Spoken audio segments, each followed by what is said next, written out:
Halo sahabat BPBD, mari kita mengenal tindakan triase saat keadaan bencana.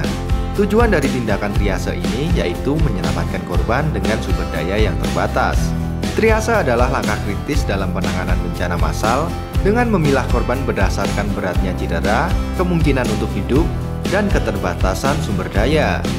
Tujuan dari tindakan ini adalah memastikan bahwa dengan sumber daya yang minimal, korban yang membutuhkan pertolongan segera dapat diselamatkan.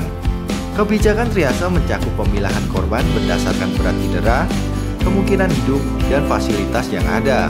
Dilakukan dalam waktu maksimal 60 detik per pasien, dan setiap pertolongan harus diberikan sesegera mungkin. Prosedur triase melibatkan penerimaan korban oleh petugas UGD, pemeriksaan singkat oleh para medis terlatih, dan memberikan kode warna sesuai kategori kegawatan. Kategori kegawatan meliputi merah, yaitu artinya segera, kuning artinya tunda, hijau artinya minimal, dan hitam artinya expectant. Prioritas pelayanan diberikan berdasarkan urutan warna. Dengan korban kategori merah, mendapatkan perhatian terlebih dahulu. Korban kategori merah dapat diberikan pengobatan di IGD atau dipindahkan untuk tindakan medis selanjutnya. Lalu korban dengan kategori kuning dan hijau mendapatkan perawatan sesuai dengan kebutuhan.